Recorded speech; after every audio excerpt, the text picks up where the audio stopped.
He didn't mean to change an entire town. He just stopped his truck in the middle of a snowstorm, opened the door, and offered a family of 7 strangers a ride. What happened next would shake the dust off every closed heart in Redford County. And maybe yours too. If stories of quiet courage, second chances, and the miracles love can bring speak to you, you're in the right place. Subscribe now and be sure to hit the bell so you never miss the next story that might just stay with you forever. Now let me take you back to the night the wind stopped and the world quietly shifted. Jack Holloway never meant to take the long way home that evening. The winter wind had been biting all day, restless, like something trying to claw through the seams of the small town of Dustin, Texas. The sky over the hills had begun to bruise, swollen with dusk, as Jack turned his rusted Chevy Silverado off the main road and onto the quieter back lane that curved behind the old service station. He liked silence. After 3 years of losing both his wife and son, silence felt safer than most people. But that evening the silence broke. He saw them before his tires stopped crunching on the gravel. A woman, too young to carry the kind of weariness on her face, was kneeling by the side of the road, her arms wrapped protectively around a small girl who wasn't moving. Around them stood 6 more children, their backs to the windcoats, too thin, eyes too hollow. They didn't cry. They didn't even tremble. They just stood there, facing the world like it had long ago stopped being kind.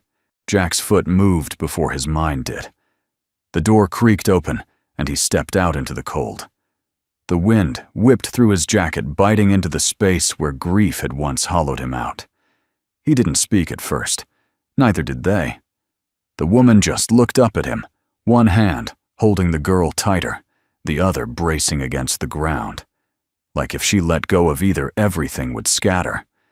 "Ma'am," Jack said, voice rough from disuse. "Is she breathing?" The woman blinked. She's asleep," she whispered, but the panic behind her words said otherwise. Jack dropped to one knee and gently touched the girl's wrist. Her pulse was faint, her lips pale blue.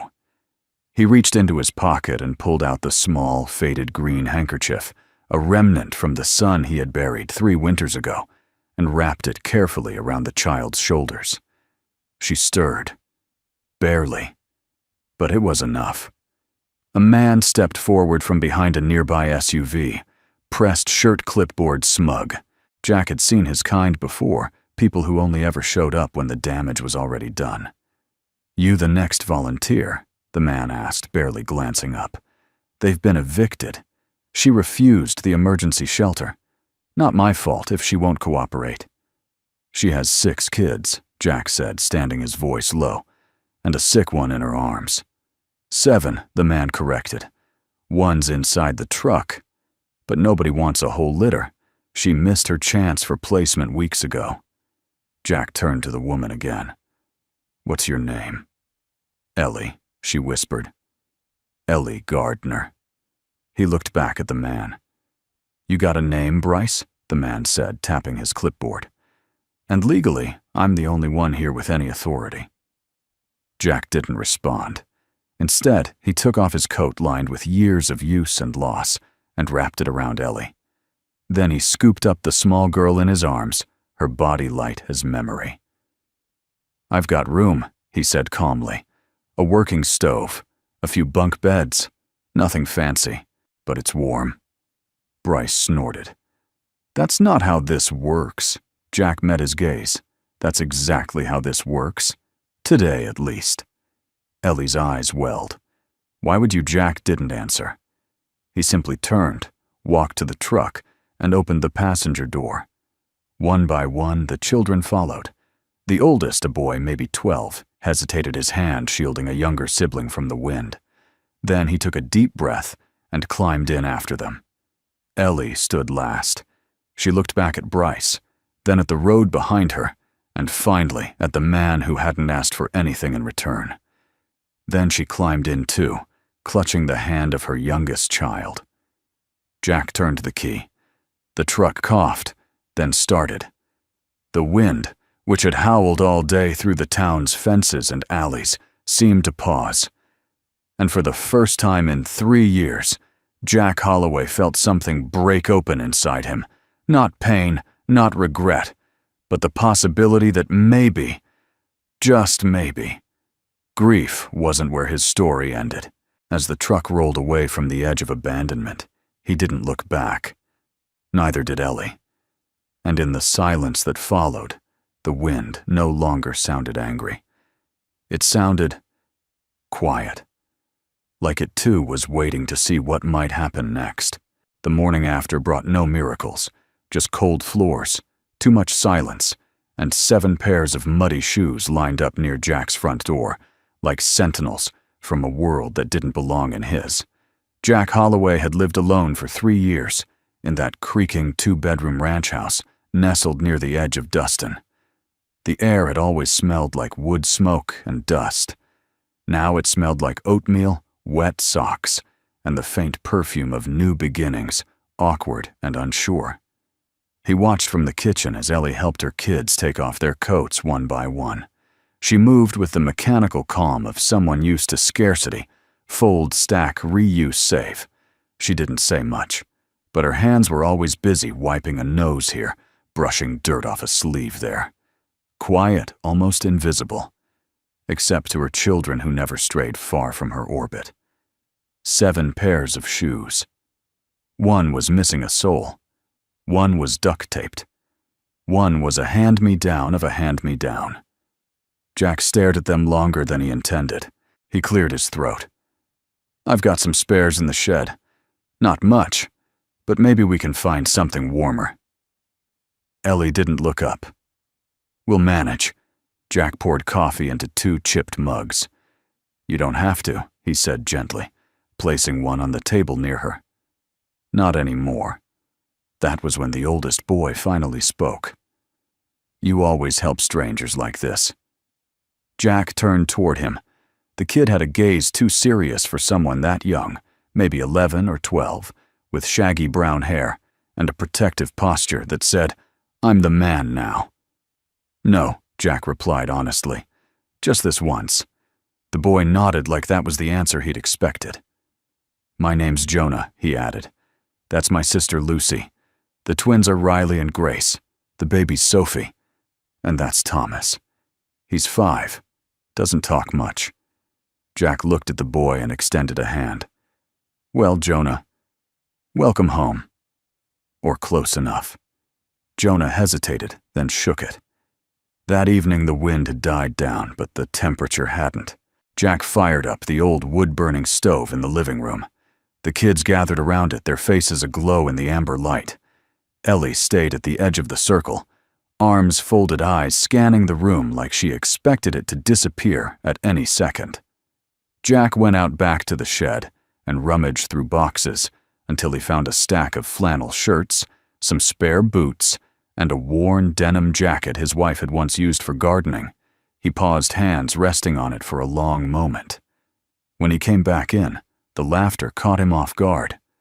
Thomas, the quiet one, was giggling, belly giggling, as Grace, one of the twins, pulled a silly face behind the stovepipe. It wasn't loud, and it wasn't long, but it was real. And in that moment, Jack felt something warm push against the ribs where grief had lived. He handed out what he'd found, some too big, some too small, but nobody complained. After dinner, Ellie washed the dishes in silence while Jack dried them. It was the first time they'd stood shoulder to shoulder since the rescue. Her posture remained guarded, but her hands didn't tremble as much. "I should be looking for work," she said at last. "I can't just stay here." "You're not just staying here," Jack said. "You're keeping your family together. That's the hardest work I know." Ellie gave a tired smile. "You don't even know us." "I didn't know the wind could stop either," Jack replied. That night, Jack spread out his sleeping bag on the porch, insisting the family take the 2 bedrooms. Ellie protested, but not for long. She was learning, maybe for the first time, that safety didn't always come with a cost. Sometime past midnight, Jack awoke to the creak of the screen door. He sat up, squinting through the porch light. Jonah stepped out barefoot, holding something wrapped in a towel. Jack stood. "You all right?" Jonah nodded and unwrapped the bundle. Inside was Sophie, the youngest, her cheeks flushed from sleep. "She sleepwalks sometimes," Jonah said. "Mama doesn't know I keep watch at night." Jack reached over, gently took the girl into his arms, and walked her back inside. As he tucked her into bed, Jonah lingered at the door. "You miss someone?" he asked quietly. Jack looked at him. "Yeah, me too." There was a long pause. "Do you think people come back?" Jonah asked, voice almost breaking. "Like, not ghosts. Just somehow," Jack swallowed. "Not always how we want them to, but sometimes." "Yeah, sometimes they come back in ways we don't expect." Jonah nodded, then turned to go. When Jack returned to the porch, the wind was moving again, but it was gentler now. Less of a howl, more of a whisper. In the morning, Ellie found a note Jack had taped to the fridge. 7 pairs of shoes by the door. "That's not a burden. That's a blessing." Jay, she ran her fingers over the handwriting, and for the first time in a long while, allowed herself to believe that maybe, just maybe, she hadn't failed her children. The days passed with the kind of slowness that only winter and healing could bring. Jack kept to his quiet rituals, chopping wood before sunrise, checking the perimeter fence of the property, tinkering with the old water heater that wheezed like a harmonica every time it kicked on. He wasn't used to noise, not even happy noise. But now his kitchen echoed with cereal box debates, spilled milk, and the occasional twin-related shriek of chaos. He didn't complain. In fact, he found himself pausing sometimes on the porch near the window in the hallway, just to listen. It had been a long time since his house sounded alive. Ellie remained cautious. Her gratitude came in action, not words. She swept without being asked. She folded his laundry, replaced the burned-out light bulbs in the hallway, and stitched a rip in his flannel shirt with delicate, practiced hands. But when she spoke, it was clipped, guarded, as though kindness might come with strings. Jack never asked. He knew better than to force open locked doors. One afternoon, he came back from town with a loaf of fresh cornbread and found the twins, Riley and Grace, sprawled on the floor of the living room, drawing on brown paper grocery bags. "What's this?" he asked, crouching beside them. "It's our new house," Riley beamed. "We're building it in paper first. That way we don't forget anything," Grace added. "And it'll have a dog. A real one. Not like Mrs. Carmichael's mean poodle." Jack chuckled. "Well, I guess we better figure out how to build a dog room then." He glanced across the room and caught Jonah staring at him. The boy had always been observant, too still for his age. That afternoon, he seemed even more so, like something sat heavy in his chest. Jonah, Jack said later, when the others had wandered off. "You all right?" The boy shrugged. "You ever miss your family?" Jack nodded. Every day. There was a long silence. Jonah picked at a thread on the arm of the couch. "You ever talk about it?" Jack leaned back in the chair across from him, watching the boy's shoulders tense. "No," he said. Finally. Not much. Why not? Jack considered that. Sometimes the things you don't say are the only things that still belong to you. Jonah looked down. "Yeah." "Did you want to tell me something?" Jack asked gently. Jonah shook his head. "Not yet." Jack didn't push. Later that evening, as Jack was pouring hot cocoa into mismatched mugs, Ellie stood in the doorway between the kitchen and the hallway. Her sleeves were rolled up, and a smudge of flour clung to her cheek. "You didn't ask about me," she said. Jack looked up. "No. You've taken in a family of 7 strangers. You gave up your space, your routine, and you haven't asked one thing about where we came from. Why we ended up like that." Jack placed the mugs on the table, then met her gaze. "Because it doesn't matter." She blinked. How can it not? You're here now. Safe. The kids are warm-fed, laughing. I've learned the past can wait its turn. It always catches up when it needs to. She stepped further into the room, then sat across from him at the table. Her fingers curled around the mug. I was 17 when I had Jonah. My mom kicked me out. Said I ruined everything. Jack didn't react. I tried to make it work, got married young. He was decent until he wasn't. He walked out the day I found out I was pregnant with Sophie. Said he didn't sign up for a football team.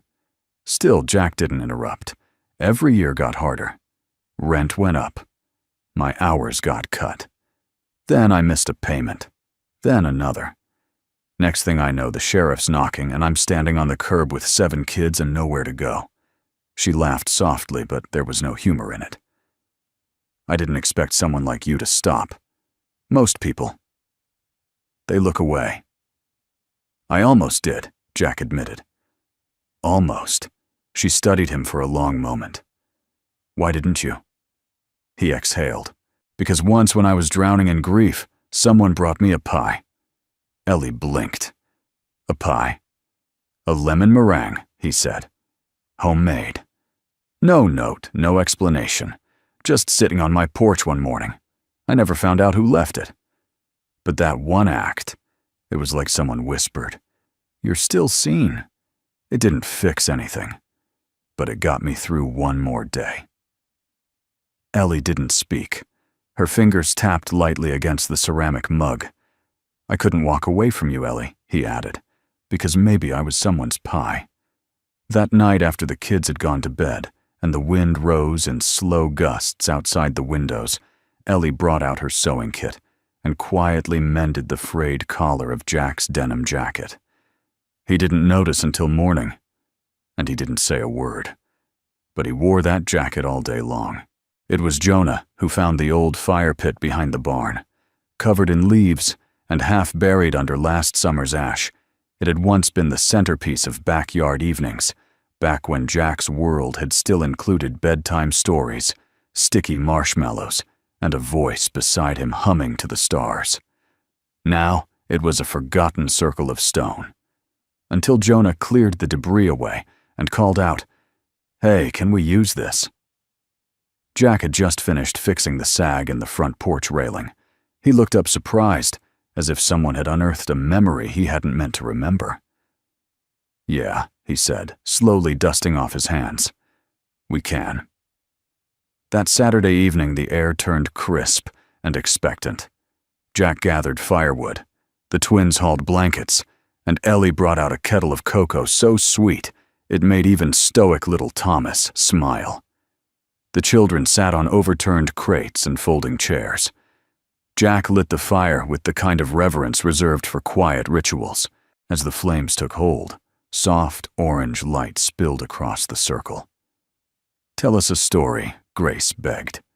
Jack leaned back, fingers laced behind his head. "You ever hear about the owl who got tricked by a squirrel?" The kids leaned in. Ellie watched from the edge, arms crossed, not suspicious this time, but cautious in a different way, like a woman trying to remember how to belong somewhere. Jack's story was ridiculous. The owl couldn't see in daylight, the squirrel kept switching trees, and somehow a porcupine got involved. But by the time he finished, all 7 kids were in stitches, giggling loud enough that neighbors 3 plots over could have heard. Jack looked around the circle and felt for the first time in years a kind of completeness. And then Ellie did something no one expected. She got up, went back inside, and returned with a faded patchwork blanket bundled in her arms. It was thin, stitched with mismatched squares, frayed at the corners. She knelt by the fire, unfolded it slowly, then held it out. "This," she said, "was the only thing I took when we left that morning. It used to belong to my grandmother. She called it the brave blanket. Said whenever we were scared, we should wrap it around our shoulders and pretend it was made of armor." The twins' eyes widened. "It looks like magic." Ellie smiled, soft and quiet. "It was. Kind of. We slept under it every night since the eviction. It's been with us through the worst parts of everything." She hesitated. "But I think it's time to let go of some of that weight." Jack watched, unmoving, as she carefully folded the blanket and laid it near the fire's edge. The flames danced in her eyes. "You sure?" he asked, voice low. She nodded. "We're safe now. I want them to know that the worst is over." Jack stood and stepped forward. "Then it deserves to be part of the warmth." Together they fed the edge of the blanket into the fire. The fabric curled, caught, then turned into rising ribbons of orange and gold. The children fell silent as the blanket became light. No one spoke for a while. It was Jonah who broke the stillness. "Does this mean we don't have to be afraid anymore?" Jack looked at Ellie. Ellie looked at her children. Then she whispered, "We'll always be careful. But I think maybe we can stop running." Jack felt something shift in that moment, not just in the family, but in himself. For years, grief had sat on his chest like a stone. That night, watching the fire crackle and rise, he felt it move just a little. Not gone, but lighter, as if letting go of someone else's fear had made room for his own healing. Later, after the fire burned low and the kids were tucked in, Jack lingered on the porch with a cup of weak coffee. Ellie joined him, her arms wrapped around herself, not from cold, but from something quieter. "Thank you," she said, barely above a whisper. "For what? For letting us burn the past. For not asking me to justify it." Jack looked out into the dark fields. "I think sometimes healing starts when you let someone else hold the match." She was quiet for a long time. "Do you think we're allowed to be happy again?" she asked finally. Jack turned toward her. "I think we're allowed to try." And in that moment, it didn't feel like a promise. It felt like an agreement, a quiet one, but no less real. Inside, a nightlight glowed softly from the hallway. One of the twins had drawn a picture earlier, stick figures, a campfire, and a big man with a cowboy hat that looked suspiciously like Jack's. Written in crayon at the top were the words, "Our safe place." Jack smiled. He didn't know where this road was headed, but for the first time in 3 years, he wasn't afraid to keep walking it. The man arrived unannounced. Jack had just finished patching a weak section of the back fence when he spotted the silver sedan rolling up the long gravel drive. Clean. Quiet. Government plates. He wiped his hands on a rag and waited on the porch, watching the car's slow approach with a sense of unease he hadn't felt in weeks. The children were inside working on puzzles and snack plates. Ellie was in the kitchen humming something rare enough that Jack didn't want to interrupt it. But he knew better than to ignore a gut feeling.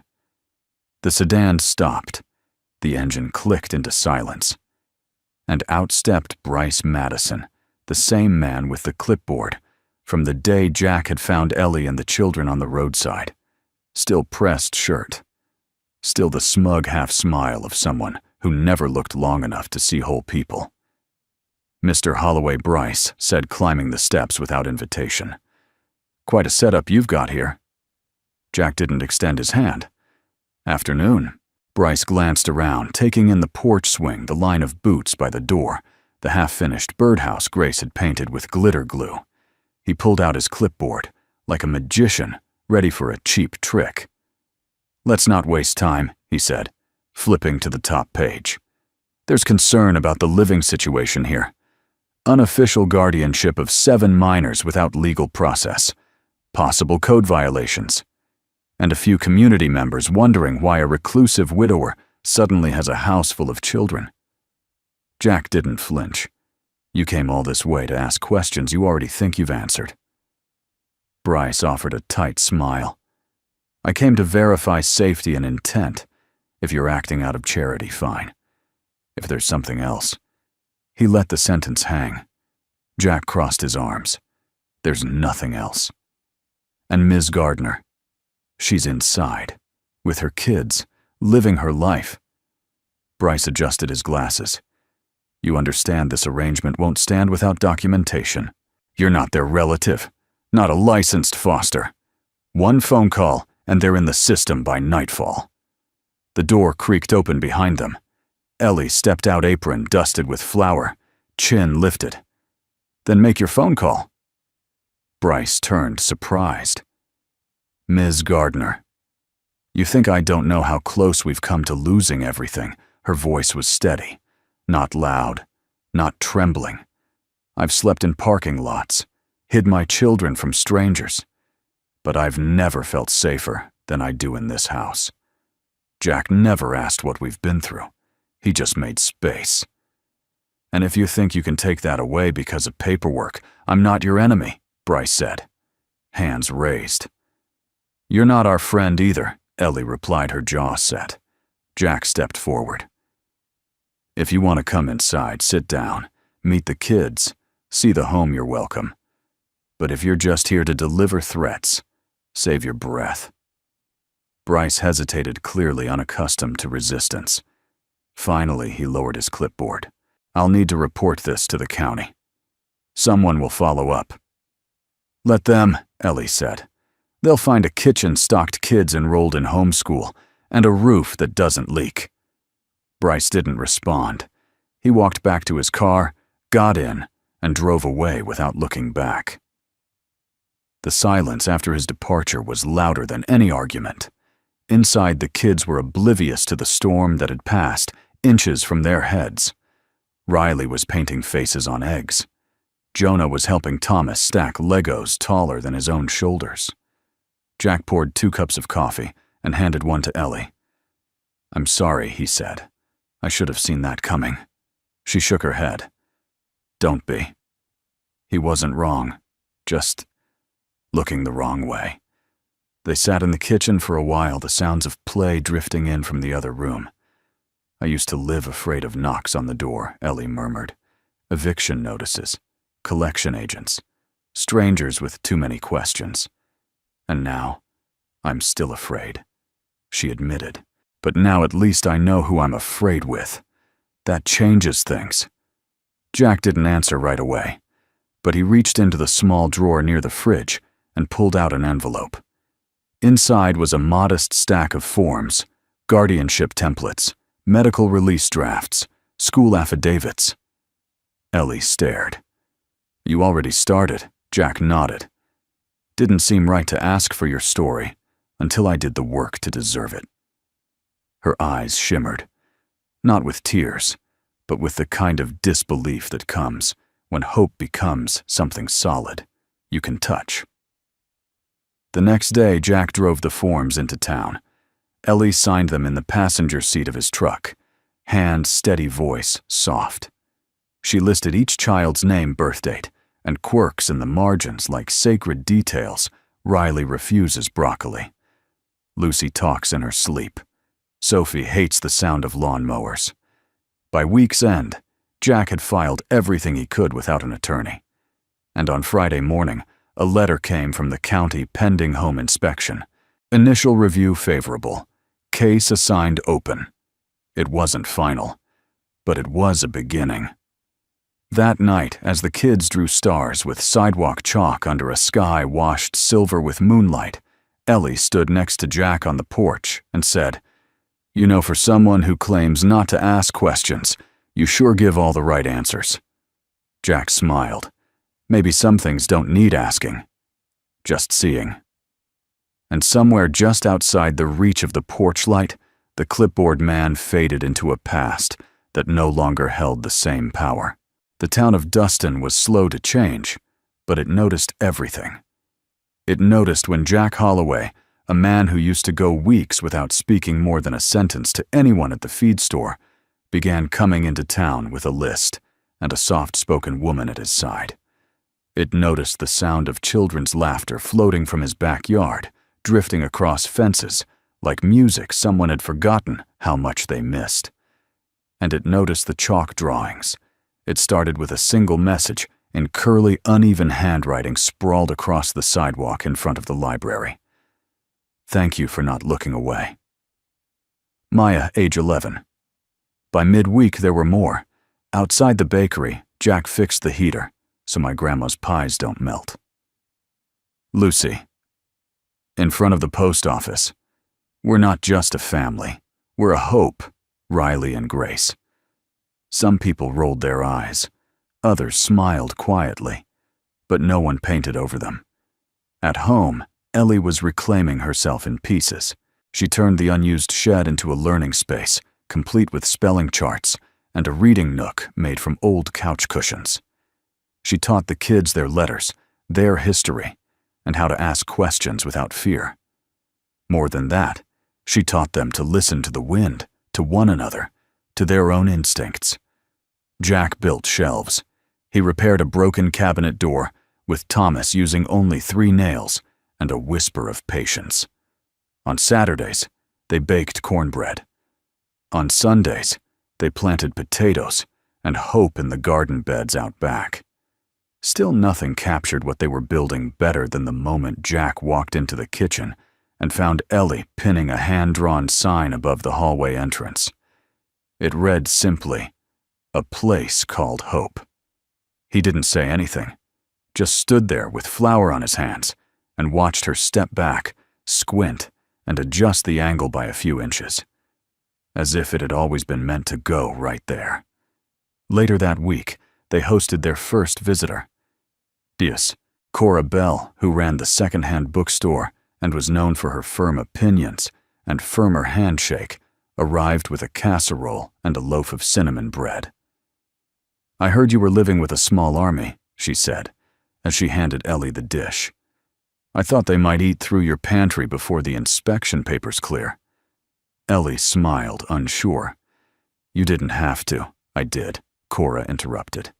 "Because someone did it for me once, and I've been waiting 40 years to pass it on." She patted Jack on the shoulder and added with a wink, "You clean up better than I expected."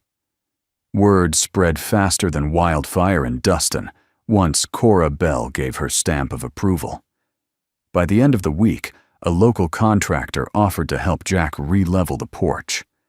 The grocery store manager started setting aside expired but still good produce boxes for Ellie, and a retired teacher offered to help with the homeschooling on Thursdays just for the joy of it. Still, not everyone approved. "You're building a fairy tale," one neighbor told Jack. But this isn't how the world works. Jack had simply smiled. Maybe not. But it's how this house works now.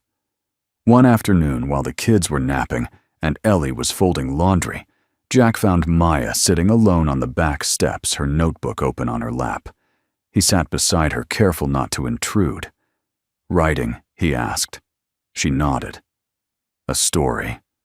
About what Maya hesitated. About how sometimes you're in a dark place, but someone lights a match and shows you the way out. Jack tilted his head. "That sounds familiar." She smiled, shy and proud all at once. "I think it should be called The Man with the Match." Jack swallowed the lump rising in his throat. "That's a good name." Maya looked up at him. "Do you miss them?" "Your wife and your son Jack didn't pretend not to understand." "I do," he said softly. "Every day." She nodded. "Sometimes I still hear my dad's truck drive away." There was no judgment in her voice, just memory. Jack looked out over the fields, the late afternoon light spreading like honey over the hills. "You know," he said, "I once read that grief is just love with nowhere to go." Maya's pencil stopped moving. "Maybe that's why you built a house big enough to give it somewhere." He didn't respond, but he reached out and tapped the corner of her notebook. "You keep writing," he said. "Sometimes the stories we tell save more than just ourselves." That evening, Jonah hung a hand-painted sign over the front door. It read, "This is our house." It used to be sad, but we changed it. Jack ran his fingers over the painted letters, and something in his chest shifted again, like a locked room inside him had cracked open just enough to let the light in. As night fell, Ellie stood beside him on the porch, arms tucked inside her sweater. The kids were inside playing with homemade puppets and arguing over whose turn it was to be the dragon. "I don't think I've ever lived somewhere that felt like this," she said quietly. Jack turned to her. "Like what?" She didn't answer immediately. Then, after a long pause, "Like maybe we were meant to be here. Like the broken pieces still fit somehow." Jack looked out over the yard where small boot prints were stamped in drying mud, and bits of laughter still lingered in the trees. "Yeah," he said, "that's about right. It began with a stumble." Noah, the quiet 5-year-old with eyes too big for his face, had been running across the front yard with Thomas and Riley when his knees buckled. 1 second, he was chasing a paper kite. The next, he was crumpled in the dust, silent, unmoving, like the air had been knocked out of the world. Ellie got to him first. Jack wasn't far behind. His skin was pale. His lips had gone slightly bluish. His tiny chest rose and fell in erratic, gasping waves. Jack scooped him into his arms without hesitation and turned toward the truck, Ellie right behind him, clutching a blanket like it was the only thing keeping her grounded. The emergency room in Jasper was small, but fast. By the time the other children were with Cora, Belle and Jack, and Ellie were seated across from a doctor in a beige lab coat, the worst possibilities had already begun whispering in Ellie's head. Dr. Patel spoke gently. "Your son has a congenital heart defect, tetralogy of Fallot. He's been compensating for it longer than we'd expect. But it's at a critical point now." Ellie's hands trembled. "What does that mean?" "It means he needs surgery. Soon." Jack leaned forward. "How soon? Within a month. Sooner if he has another episode. We'll refer you to Austin General, best pediatric cardiac team in the state." Ellie swallowed. "We don't have insurance. I don't have Dr. Patel held up a hand. I'm not here to talk about money. I'm here to keep your son alive. But the hospital will expect some form of financial guarantee before proceeding." Jack looked down at the floor, then back at Ellie. "We'll figure it out," he said. "We always do." But this time, he didn't know how. That night, Jack didn't sleep. He sat on the porch with the paperwork in his lap, printouts from the hospital, early estimates from the billing department. The numbers stared at him like an impossible mountain. He had no savings. The house wasn't officially in his name, yet he was still working through county approvals. But even if it had been, the math didn't add up. Unless... Jack looked toward the barn. Inside it, under a tarp, sat the truck he'd rebuilt with his son. A 1971 Ford F-100, cherry red with a hand-painted flame stripe his wife had once teased him about. It was the last piece of the life he'd lived before loss. He hadn't driven it since the funeral. He hadn't even touched it in over a year. By sunrise, the decision was made. He listed the truck online with the caption, "Every mile has meaning. Looking for someone who'll take good care of her." It sold in 3 hours. When he told Ellie, she looked at him like he'd offered her the moon. "You didn't have to," she said. "I know," Jack replied. "But he's my son too now, whether paperwork says it or not."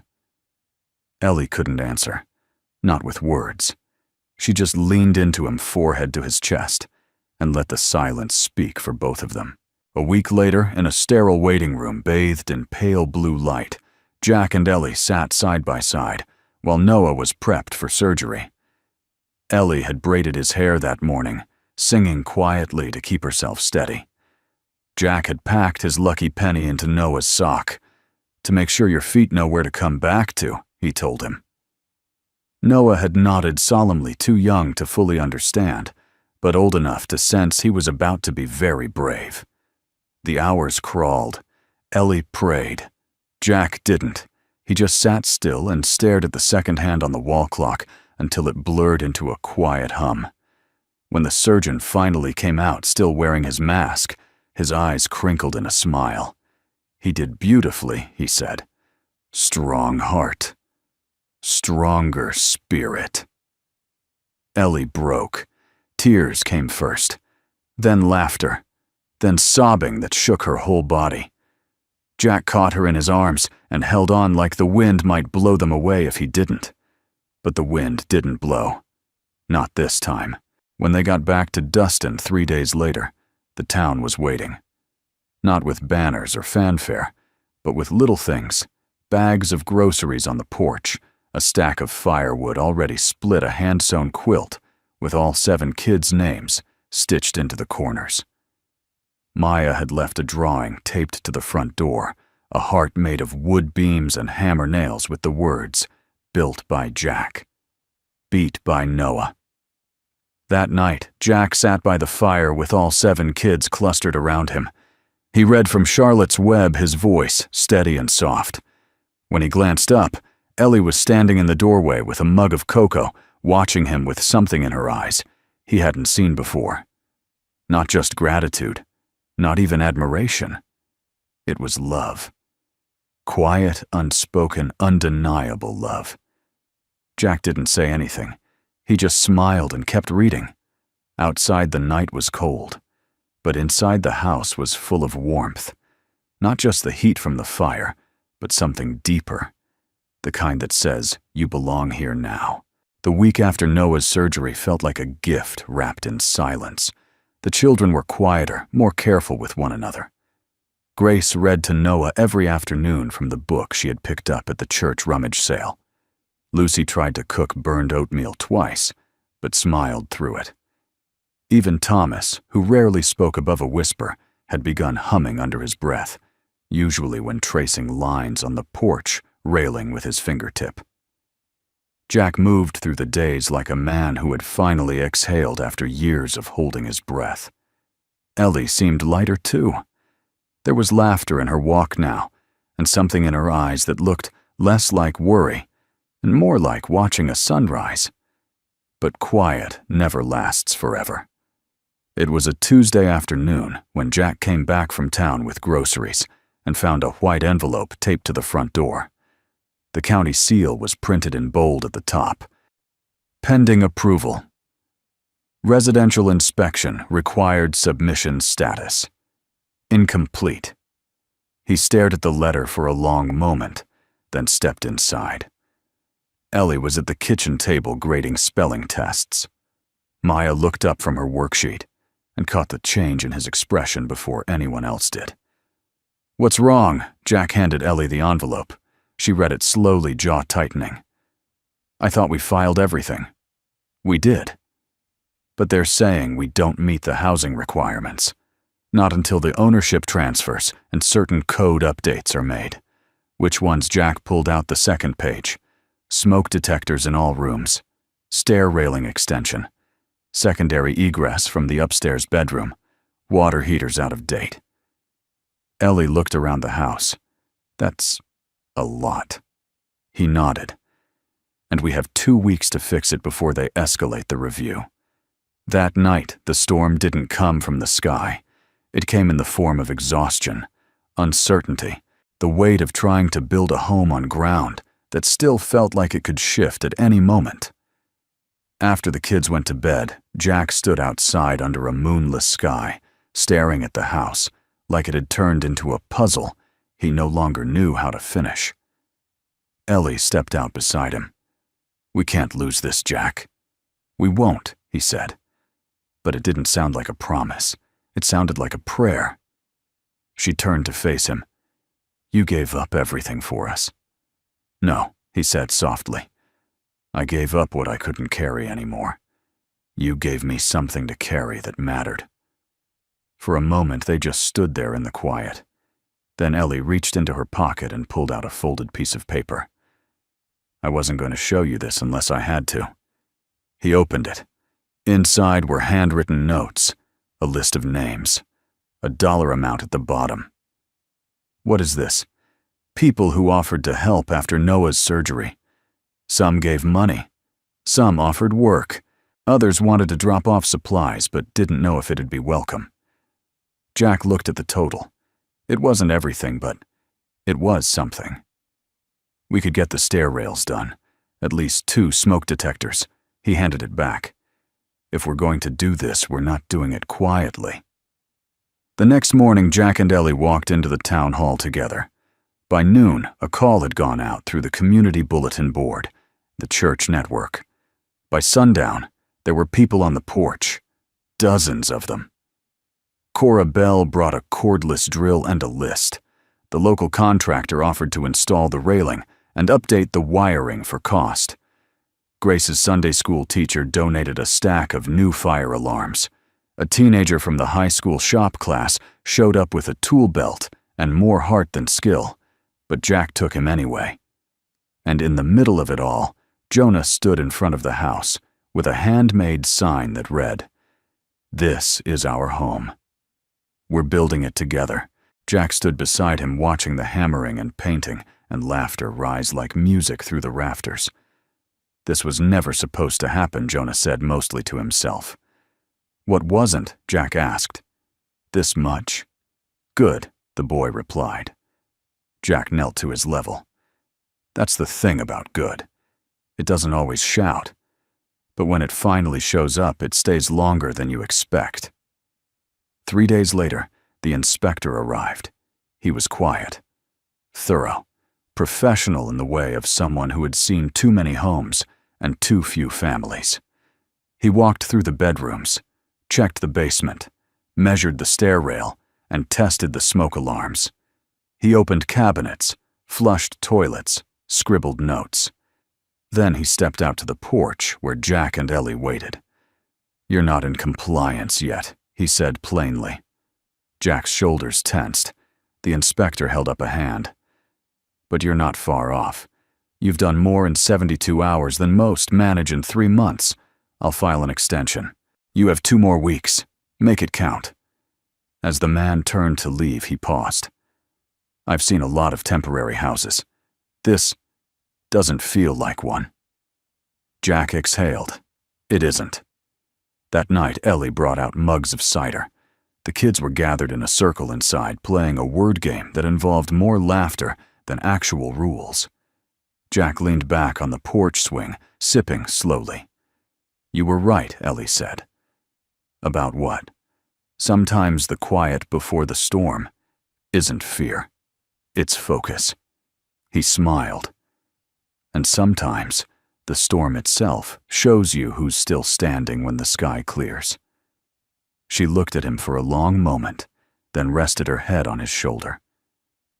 And for the first time since the day she met him on the side of the road, she whispered something she'd never said aloud before. "I trust you." Jack didn't move, but his arm settled around her gently, like a man who had just been handed something breakable and sacred. The porch looked different now, not just because of the new railing or the fresh coat of pale blue paint Grace insisted made the house look like a sky you could walk into. Not even because the wood no longer sagged under Jack's boots or creaked in protest when Thomas tiptoed across it pretending to be invisible. It looked different because people had touched it. With their hands, their tools, their intentions. And Dustin noticed. The town that once watched in wary silence now moved with purpose. Quietly. Steadily. Like it had remembered something about itself it had forgotten a long time ago. By the time the second inspection came around, the list of repairs had been completed, and then some.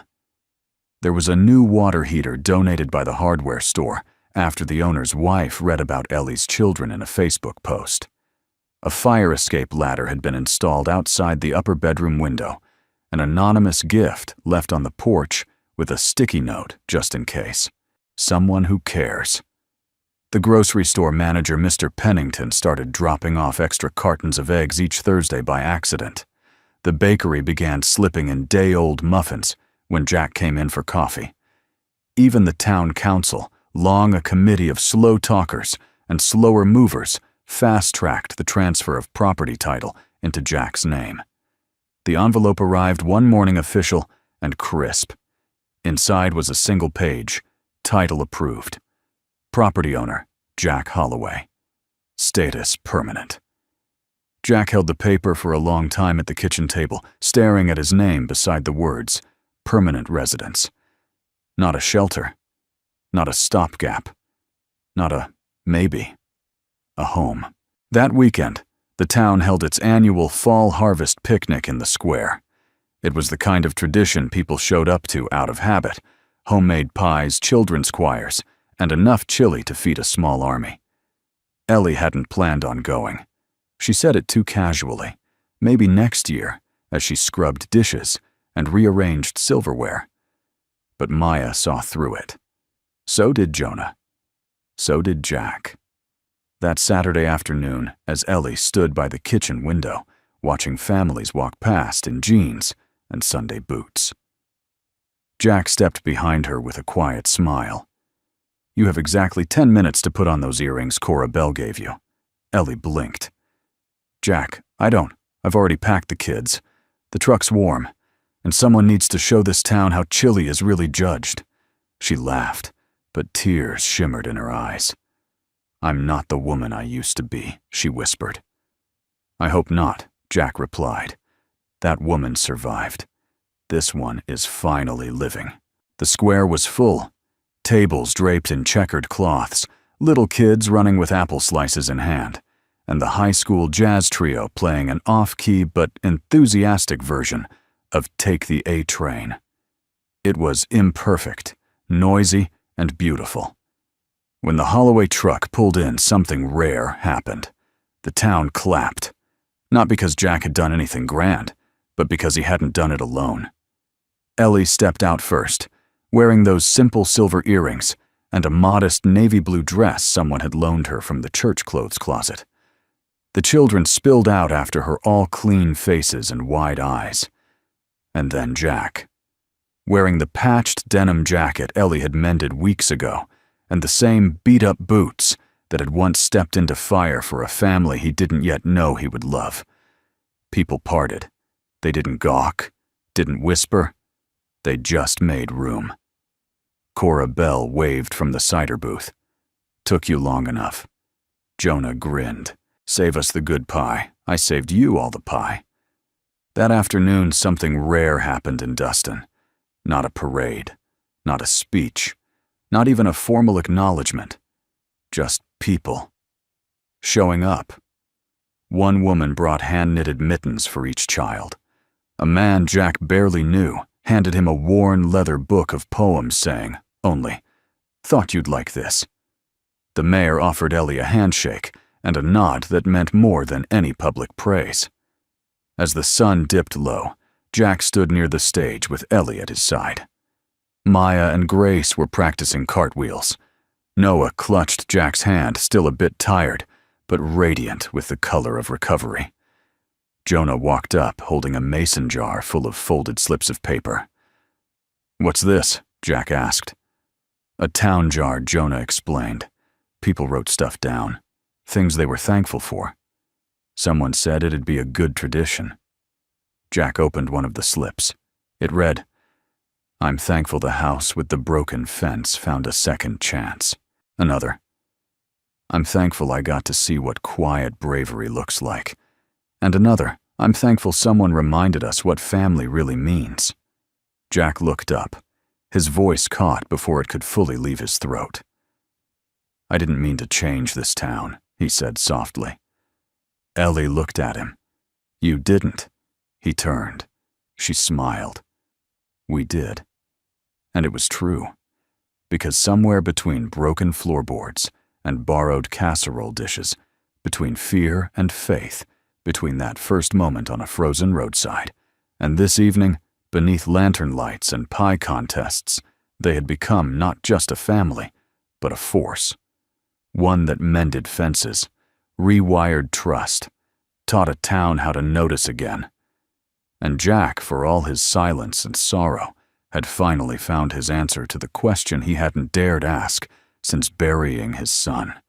What now looked like. It was Ellie who found the envelope first, tucked inside the hollow space behind a loose floorboard, in what used to be Jack's son's bedroom, now shared by Noah and Jonah. The boys had been chasing each other with paper airplanes, and when one lodged itself under the bed, Ellie had crawled after it. She pulled the floorboard out of instinct, expecting nothing more than dust.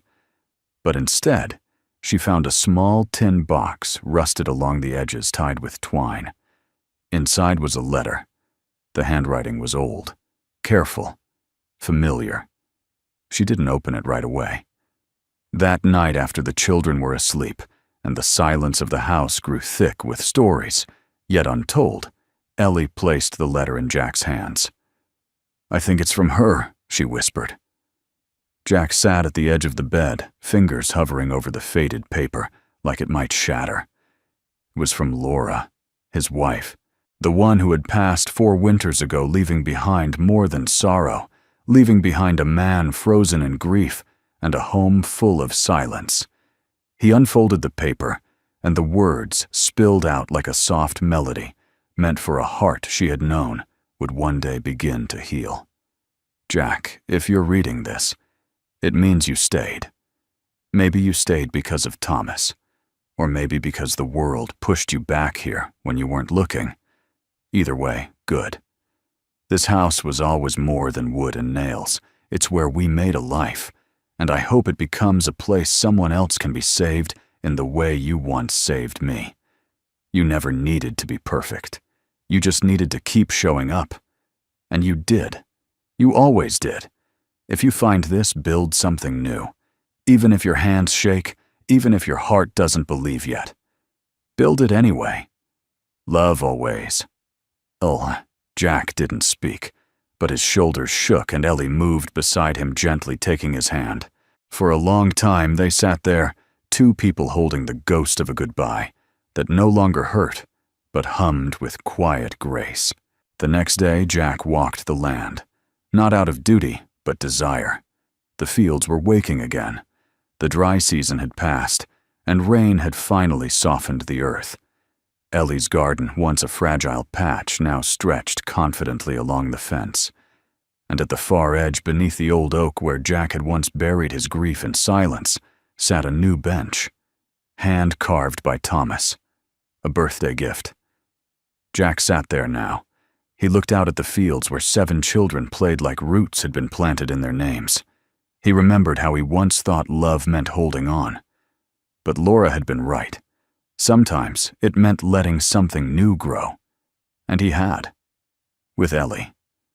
Not because she was a replacement, but because she wasn't. That evening, Ellie brought out a folded map.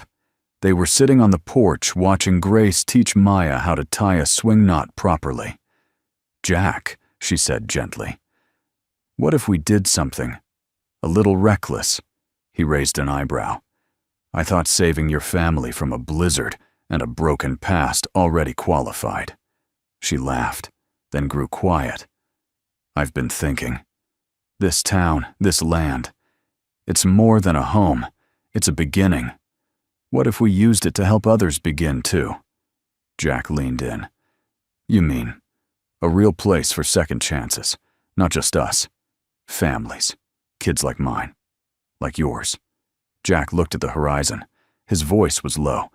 "Sure, we'd need permits, backing, the town council." Ellie smiled. "They already believe in you." He turned to her, heart pounding, not with fear, but with the terrifying hope of more. "Then let's build it," he said. The next week the council gathered again. This time Jack didn't sit in the back. He stood at the front, Ellie beside him. They had prepared every word, every blueprint, every regulation. But when it came time to speak, Jack put the papers down and spoke from his story. He told them about the cold morning he met a woman and 6 children, with nothing but names and 1 threadbare suitcase. He told them how this town had unknowingly saved him 1 act of quiet kindness at a time. He told them that land means nothing if it isn't shared. "I'm not asking for charity," he ended. "I'm asking for trust. Help us build a sanctuary for families lost in the cracks.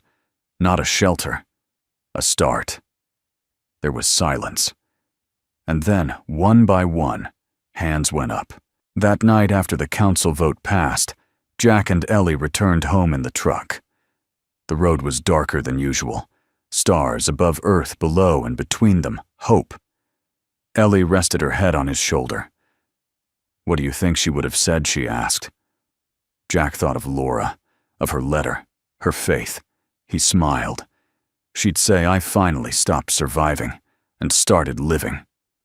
He turned toward her, voice full of quiet certainty. No, I started loving. And in that moment, beneath 1,000 silent stars, Jack Holloway realized he no longer needed to carry grief as proof of love. Love, it turned out, didn't need to be remembered. It just needed to be lived. The house had once been silent, not in the peaceful kind of way, but in the kind that echoed a stillness so heavy that it pressed down on the floorboards and seeped through the windows. When Jack first returned years ago, the Holloway Ranch had been a monument of memory, dust-coated photographs, creaking doors, and a swing that hadn't moved since Thomas left for college. Now laughter danced through its walls. On a warm spring morning, the house was alive with the sounds of a family becoming. Jonah and Noah were chasing each other with mismatched socks, leaving trails of giggles across the hallway. Grace was in the kitchen, pretending to host a cooking show, while Ellie tried not to laugh too loudly from the sink. Maya and Sarah were painting a welcome sign for the opening of the Holloway family sanctuary, while little Lily lay on the living room rug, humming to herself, with a brush still tucked behind her ear. Jack stood at the doorway watching it all like a man who had just stumbled upon a miracle and didn't dare blink in case it vanished. Ellie stepped beside him, slipping her hand into his. "You look like a man who's forgotten how to breathe," he smiled, eyes full. "I'm just afraid I'll wake up and it'll all be gone." She leaned her head on his shoulder. "You didn't dream this, Jack. You built it." He kissed the top of her head and whispered, "We built it." Outside, the townspeople had begun to arrive. Some came with pies and potluck dishes, others with paintbrushes, wooden chairs, or simply open hearts. The old barn that once held rusted tools and broken memories now stood proudly with fresh white paint and a hand-carved sign above the doors, "Where new roots grow." The sanctuary was officially open. It wasn't large, just a few bedrooms, a shared kitchen, a music room converted from the old hayloft, and a porch that wrapped around like a warm embrace. But it was enough. Enough to be a beginning for someone else. As the guests gathered for the opening ceremony, Jack stood at the front with Ellie and the children behind him. He cleared his throat, tapping the microphone set up on borrowed speakers from the town high school. "I used to think this place was where my life stopped," he began, voice steady. "After I lost my wife, I shut everything down. I thought grief was loyalty, that moving on was betrayal." He paused, catching Ellie's eyes. "But I was wrong. Grief isn't a place to live. It's a road we walk, to something new." The wind picked up, gently rustling the ribbons tied along the fence. The guests stood quiet, listening. "This sanctuary isn't just for families who've lost their way," Jack continued. "It's for anyone who needs to be reminded that love, real love, isn't what we bury. It's what we plant." A murmur of emotion passed through the crowd. Jack stepped back, and Ellie came forward to finish. "There's a proverb I once read," she said softly. "The house that laughs is the house that heals." She smiled, turning to face the home behind them. "This house is laughing again." Applause rose, not the thunderous kind, but the kind that trembled gently, like a river thawing after a long winter. That night, after the crowd had left and the stars came out in celebration, Jack sat on the front steps with Thomas. His son had flown in from Oregon just in time for the opening, and though the years had matured him, Jack could still see the boy who once built wooden swords in the backyard and cried the day the dog ran away. Thomas handed Jack a mug of coffee and clinked his own against it. "You did something big here, Dad," Jack chuckled. "I just said yes when no one else would." "That's the biggest thing you can do," Thomas replied. "Say yes when it's scary." They sat in silence for a while until Thomas turned to him. "So what now?" It looked out across the land, the sanctuary glowing softly behind them, the laughter of children fading into bedtime stories, and soft good nights. Now, Jack said. Now we make sure this house never stops laughing. Later that evening, Ellie found Jack upstairs in the old master bedroom. He was organizing boxes, donations for the next family coming to stay. She stepped into the room quietly, wrapping her arms around his waist from behind. Tired a little, he admitted, but it's the good kind. She rested her cheek against his back. Do you remember the first night we met? You looked like a man carrying a mountain. Jack turned to face her. And you looked like someone who had been left outside in the storm too long. She laughed. We were both broken. But we weren't finished, he said. Their kiss was soft, familiar. Not the kind that starts a story, but the kind that says, we made it.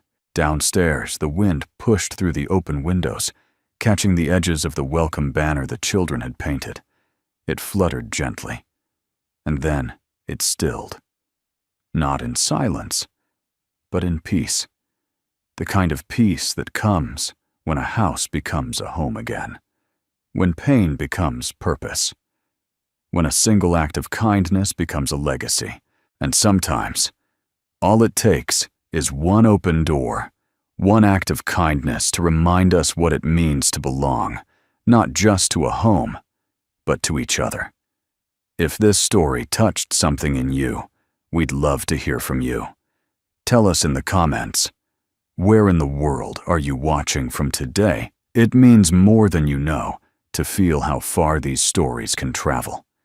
And if you'd like to walk with us through more moments like this, stories of love, hope, and quiet miracles, feel free to subscribe and tap the bell. There's always room here for one more heart. Thank you truly for spending this time with us.